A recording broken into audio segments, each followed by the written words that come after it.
Je présentais nos excuses, nous avons été quelque peu en retard, c'est parce que le programme a été finalement renversé aussi. Voilà. C'était une assemblée générale, c'est à la suite de l'assemblée générale qu'on devait tenir le meeting. Mais je crois que nous avons pris la leçon. Pour la prochaine fois, c'est le meeting d'abord et après on peut les laisser entrer.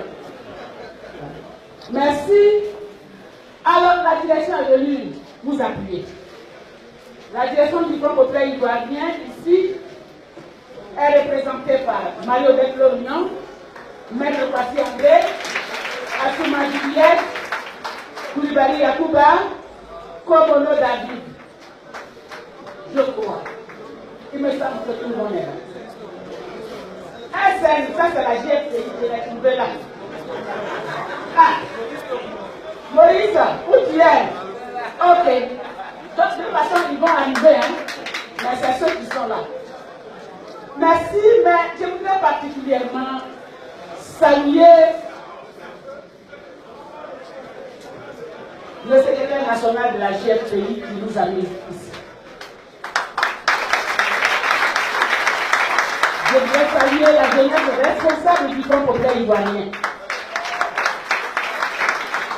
Je voudrais saluer la jeunesse consciente et dynamique de la Côte d'Ivoire. Je salue au nom de la direction, au nom de la gouvernement Sangaré, cette auguste assemblée constituée des Ivoiriens. Mais, on va commencer par une question. Ah, non, ah, d'accord. Je vais commencer par une question. Vous les Ivoiriens, là, qu'est-ce que vous avez fait? Qu'avez-vous fait à ces gens que vous avez accueillis? Que leur avez-vous arraché dans ce pays? Parce que nous autres, on ne comprend pas. On ne comprend pas. Toute constitution, tout texte d'un pays, un pays responsable comme la Côte d'Ivoire, c'est pour d'abord protéger les nationaux. Quand on écrit un texte, c'est pour protéger les intérêts nationaux. On n'écrit pas un texte pour soi-même, on n'écrit pas un texte pour les autres, on n'écrit pas un texte pour la famille. C'est pour d'abord le peuple de Côte d'Ivoire qu'un président de la République doit travailler. Ça, c'est dans l'intérêt de la Côte d'Ivoire qu'on écrit. Alors, je crois que beaucoup de choses ont été dites. Je salue les femmes dynamiques de Côte d'Ivoire. Je ne saurais les oublier. Si j'oublie les femmes de Côte d'Ivoire, j'aurais péché. Parce que je suis responsable des femmes. Je ne dois pas les oublier. Salut à vous. Salut à vous, Anne-Marie Raji. Salut à vous, Marie Corée. Salut à vous, Victoria. Salut à vous.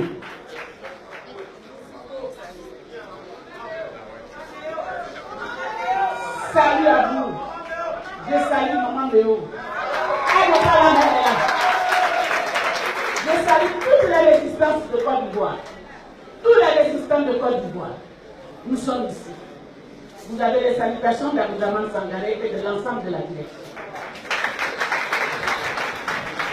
Aboudaman dit, l'heure a sonné. Il est dans la sonné. C'est pourquoi il vous a envoyé sa jeunesse. Et c'est pourquoi il a mis en mission toute la jeunesse responsable de Côte d'Ivoire. Dans le parterre est ici devant moi. L'heure est arrivée. L'heure est arrivée de sauver la Côte d'Ivoire. L'heure est arrivée de prendre la Côte d'Ivoire des mains des prédateurs. L'heure est arrivée de mettre fin à la vie des apatrides. L'heure est arrivée de prendre la Côte d'Ivoire et la remettre à la Côte d'Ivoire. J'assume mes mots.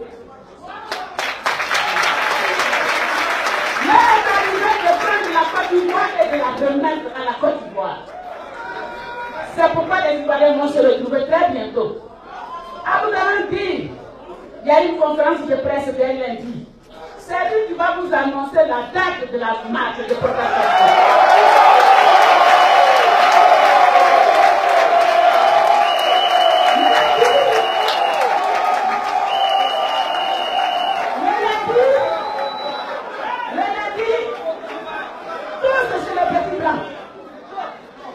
Le lundi, tous sur le petit blanc. Vous allez avoir la date de la protestation, de la marche de protestation contre la constitution d'Alassane Ouattara. Je dis bien le ténébreux. Contre la constitution d'Alassane Ouattara. Les Ivoiriens sont déjà debout et c'est ça qui fait plaisir. À travers la jeunesse de la Côte d'Ivoire, les Ivoiriens sont debout. Parce qu'ici, il n'y a pas que la jeunesse. Ici, il y a les adultes, il y a les Ivoiriens responsables qui sont venus écouter leurs enfants. Et qui sont venus admirer l'engagement et la détermination de leurs enfants de sauver leur pays. Alors nous autres, nous ne devons qu'être fiers. Parce que hier, nous étions comme ça. Je dis bien hier. Nous étions comme ça, dynamique, jeunes. J'ai vu une de mes photos avec chez le président Abdourahmane Sangaré. Et puis, j'étais entre les deux, entre le président Gbagbo et lui entre Abdourahmane Sangaré. Et puis, je me vois et le président me dit, Abdourahmane dit, mais Mario, tu étais si jeune. Mais me voilà aujourd'hui.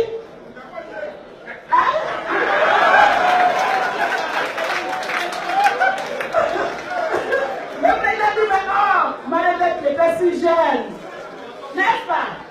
Donc l'âge qu'on avait hier, c'est ce âge-là qui parle aujourd'hui, à travers la jeunesse responsable et dynamique de la Côte d'Ivoire. C'est pourquoi nous sommes venus vous soutenir. Nous sommes venus vous dire que nous sommes là. Parce que le peuple de Côte d'Ivoire est arrivé à la limite de sa patience. Mais je dis bien, le peuple de Côte d'Ivoire est arrivé à la limite de sa patience. On n'a jamais vu au monde quelqu'un qui vient au pouvoir et qui vient contre le peuple pour lequel il est venu. On n'a jamais vu au monde quelqu'un qui vient au pouvoir et qui piétine le peuple pour lequel il prétend gouverner. Nous n'avons jamais vu cela. C'est pourquoi je salue cette grande assemblée. Cette grande manifestation provoquée par la jeunesse ivoirienne. Je crois que ce qui nous soulève et ce qui est en train de soulever la Côte d'Ivoire, c'est ce que le président, le secrétaire national de la jeunesse a dit. La constitution de Côte d'Ivoire. Cette constitution qui est écrite par Alassane Ouattara lui-même, c'est la première fois qu'on voit qu'un président s'assoit et il écrit une constitution à sa faveur. Une constitution qui lui donne un régime présidentialiste, tout pouvoir. Je dis que tous les pouvoirs. À côté de lui, il n'y a personne. Les autres qui l'accompagnent devraient comprendre qu'ils l'accompagnent tout simplement. Et qu'ils n'ont pas de nom. Il n'y a que lui et il n'y a que sa famille qui compte. Personne d'autre ne compte. Donc ils sont écrits. Et puis là-dedans, là, il l'a dit, mais le peuple de Côte d'Ivoire est totalement dépossédé. Ceux qui n'ont pas réussi en 2002, ceux qui n'ont pas réussi lors de la guerre post-électorale, c'est ce qu'ils veulent réussir à travers cette constitution, sa nouvelle constitution. Je voudrais vous poser la question. Est-ce que les gens qui ont fait une rébellion, qui ont tué les Ivoiriens pour venir au pouvoir, peuvent être des hommes nouveaux? Non. Donc s'ils ne peuvent pas être des hommes nouveaux, on ne peut pas avoir affaire à une nouvelle Côte d'Ivoire. Il n'y a pas de nouvelle Côte d'Ivoire. Il y a la Côte d'Ivoire des Ivoiriens. Les Ivoiriens ne seront jamais nouveaux dans leur pays. Ils sont Ivoiriens, c'est leur pays. Celui qui cherche la nouveauté, il y a des doutes sur sa filiation. Celui qui cherche la nouveauté, c'est qu'il y a des doutes sur sa filiation. Ici, on dit qu'il a expliqué la terre de nos ancêtres, la terre de nos pères. La terre, quand ils venaient dans cette forêt, nos parents, nos pères, aucune place de machette. C'est chaque famille qui a arrivé, qui a ouvert son espace et qui a créé le village là. C'est pourquoi souvent il y a des chefs de terre. En plus des chefs de famille, il y a des chefs de terre. C'est celui qui a ouvert. C'est son descendant ou son femme? C'est la même chose. Ce sont ces générations d'enfants là, ceux qui vont rester chefs de terre. Parce que c'est eux qui ont ouvert, ce sont ses parents, ce sont ses aïeux, ce sont ses ancêtres qui ont ouvert cet espace-là. C'est pourquoi il y a des chefs de terre. Est-ce que cette terre-là, qui a été ouverte, cet espace qui a été ouvert, hein, par nos ancêtres, peut appartenir à un État? L'État est né quand? Après. L'État est né loin après. Quand nous parlons de dans leurs espaces, il n'y avait pas d'État. Est-ce que vous comprenez? Donc on ne peut pas dire la terre que nos ancêtres ont ouverte pour toutes les générations de leurs enfants appartient à l'État. Quel est cet État? D'où vient l'État? Quand nous parlons de travailler, où était l'État? Dans les années 50, l'État de Côte d'Ivoire n'était pas encore né. Donc on ne peut pas dire que la terre sur laquelle nous sommes, la terre de Côte d'Ivoire, appartient à un État. La terre de Côte d'Ivoire appartient à la communauté villageoise. La terre de Côte d'Ivoire appartient aux différentes communautés villageoises. C'est ce que vous devez savoir. Je crois que c'est ça qui nous soulève un peu. On aurait pu le regarder. Mais nous ne pouvons pas accepter que les Ivoiriens soient dépossédés, qu'ils soient expropriés de ce qu'ils ont de plus cher. Parce que c'est la terre que nous avons de plus cher. Parce que c'est la Côte d'Ivoire que nous avons de plus cher. Est-ce que vous comprenez? C'est notre pays que nous avons de plus cher. Et nous ne pouvons accepter qu'on nous arrache ce pays pour les autres. Non. Nous avons accumulé, nous avons partagé ensemble. Mais nous ne pouvons pas accepter qu'on nous l'arrache pour les autres. Or, la constitution qui est là, c'est pour prendre la Côte d'Ivoire et la donner aux autres. C'est pourquoi quand souvent nous parlons, nous disons oui, nous sommes venus pour la jeunesse vous accompagner, pour vous appuyer à prendre la Côte d'Ivoire, à la remettre à la Côte d'Ivoire. C'est ça. Sinon, on pourrait vous laisser, hein? On peut vous laisser parler avec la foule, mais il faut qu'on vous appuie pour dire que c'est sérieux ce qui se passe. Pour dire que c'est sérieux ce qui se passe, c'est que la Côte d'Ivoire est en train de nous échapper au profit des apatrides. Alassane Ouattara a créé de toutes pièces les apatrides à travers le Haut Commissariat aux réfugiés. On ne peut pas avoir peur des mots. On meurt aux apatrides.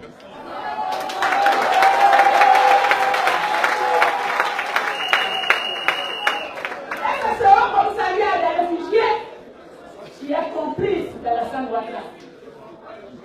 C'est ce Haut Commissariat qui fournit les apatrides à qui on a donné la nationalité. Notre nationalité est bradée. Notre nationalité est bradée au profit des autres. Est-ce qu'il y a des réciprocités dans les autres pays? Est-ce qu'il y a des réciprocités? Est-ce que les autres travaillent pour les Ivoiriens? Est-ce que les autres admettent les Ivoiriens dans leur pays? On nous a dit au Niger, un Ivoirien voulait être taximètre. Ça a fait l'isolé. Ils ont créé. Mais nous avons admis que les gens mangent avec nous. Mais l'heure est arrivée que nous ne pouvons pas partager cet espace. Nous ne pouvons pas accepter qu'on nous arrache cet espace. C'est pourquoi le lundi, vous allez avoir le mot d'ordre que vous avez tant attendu.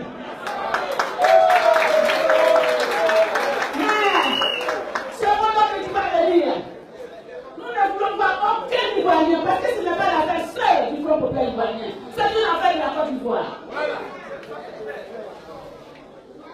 C'est une affaire du peuple de Côte d'Ivoire. Nous n'avons jamais vu l'écriture d'une constitution, une nouvelle constitution, passe par l'Assemblée nationale. On n'a jamais vu ça. L'Assemblée nationale est là pour la révision. On nous a parlé de l'article 35. Les gens parlent de Dina Makoussi. Mais Dina Makoussi a parlé de l'article 35. Quand ils ont trouvé confusion, alors que pour nous, ce n'est pas confusion. Parce que dans tous les pays du monde, les constitutions doivent protéger les nationaux. Et les constitutions doivent protéger le pouvoir d'État, le pouvoir central. C'est à travers la constitution qu'on protège. Donc pour nous, il n'y a pas de problème. Celui qui va être président de Côte d'Ivoire, il ne peut pas être exclusivement ivoirien. C'est ce qui est dedans. Il doit être ivoirien de père et de mère, même ivoirien de souche.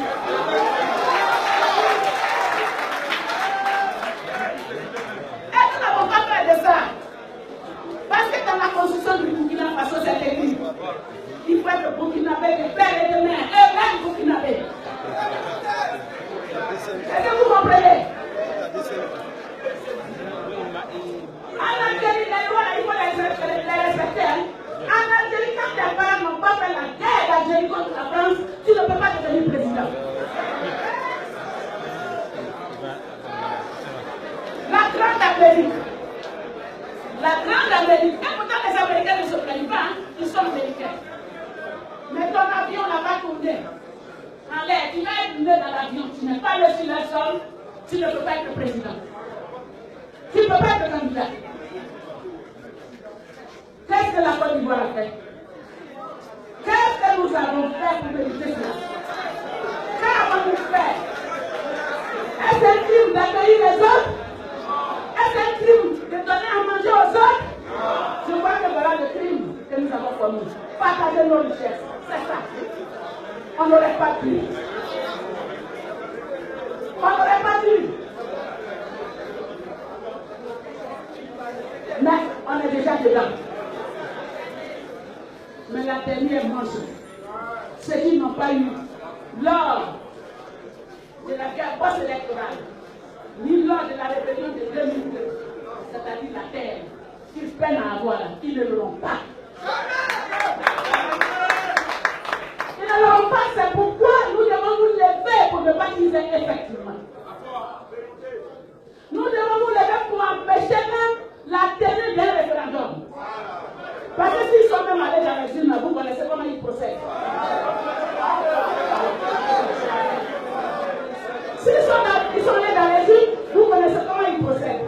Parce que son président, lui, il veut déjà mettre ça à la prise, c'est pourquoi il vous impose 2 bulletins. Le nom là ne va pas compter pour lui. C'est le oui. Vous avez vu à travers ça, qu'est-ce que vous observez? C'est le recul de la démocratie.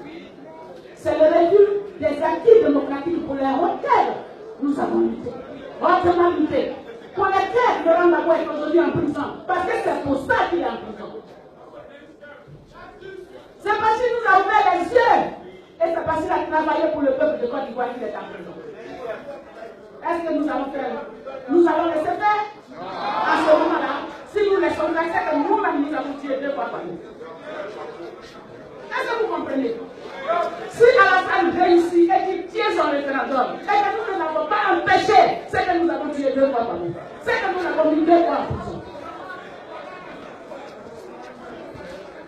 Est-ce que vous savez ce qu'ils disent? Dans la limitation d'âge, ils ont fait sauter le verrou de la limitation. Et pourquoi vous les Ivoiriens, nous les Ivoiriens qui avons un faible pour Gbagbo, quand on dit Gbagbo là, on manque la France. Vous savez ce qu'ils disent? Que oui, on a enlevé la limitation là comme ça, si Gbagbo vient de prison, il peut être candidat. Ne vous trompez pas. Ne vous trompez pas. Gbagbo est lourd, hein? Gbagbo est lourd. C'est le nom de Gbagbo qui prennent pour faire campagne. Ah donc, Gbagbo est important pour la Côte d'Ivoire et pour eux-mêmes.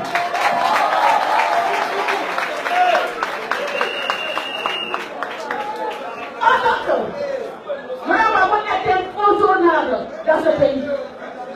Il fait le jeu politique comme ça. Même il n'est pas sur place, mais il fait le jeu politique. Il va prendre son nom pour faire campagne. Pour vous tromper, oui, on va dire Gbagbo là, ils vont voter.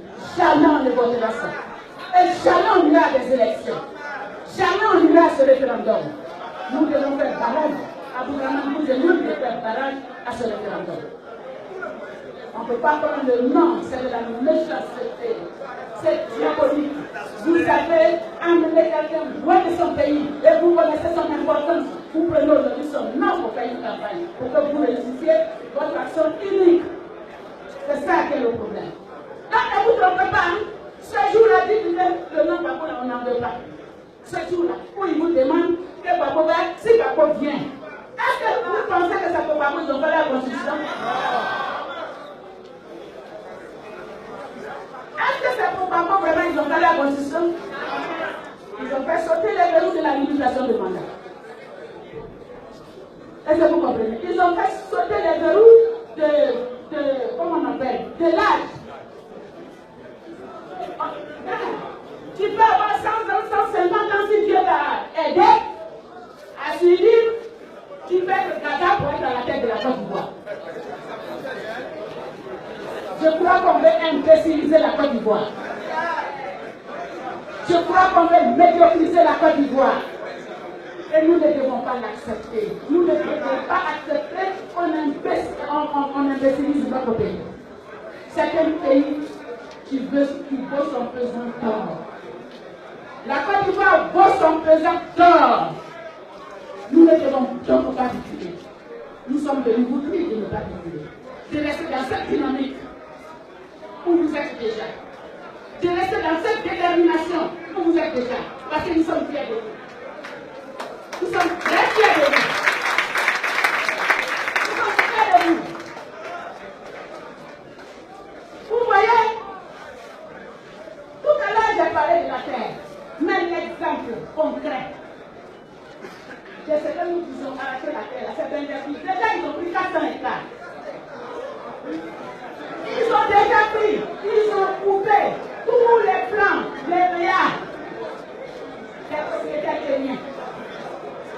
Ça a commencé à Jacques. Donc c'est eux qui avaient un plan. Quand vous regardez là, on dit parfois avait un plan d'exterminer les partisans d'Alassane Ouattara. Mais qui sont les partisans d'Alassane Ouattara pour que vous pourrez avoir un plan?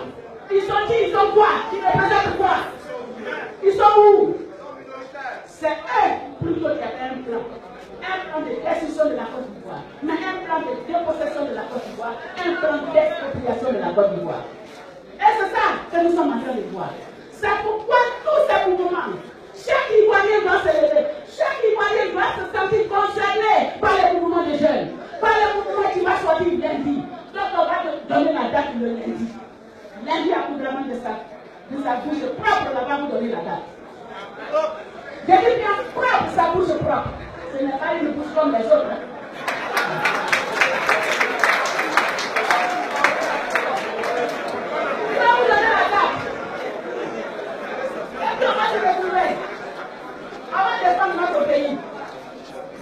On va défendre le pays de toutes les générations d'enfants de Côte d'Ivoire. Quand vous utilisez la Bible, vous voyez la défense qu'on dit de génération en génération. Ça veut dire quoi? Quand on prie et puis on dit qu'on parle de génération en génération. C'est ce que ça nous sommes. La lutte là, pour la Côte d'Ivoire, nous allons l'amener de génération en génération jusqu'à ce que la Côte d'Ivoire appartienne à ses enfants. Alléluia! Amen. Ça veut dire quoi? Que la terre appartient à toutes les générations d'enfants ivoiriens. Tu se trouves en France, où tu se trouves, la terre a cette politique. C'est ce que ça veut dire. Donc, chers amis, je pense que nous avons assez parlé. Il faut passer aux actions. Et nous sommes venus vous prendre pour les actions. Amen. Nous sommes venus vous chercher pour les actions. Est-ce que vous êtes prêts?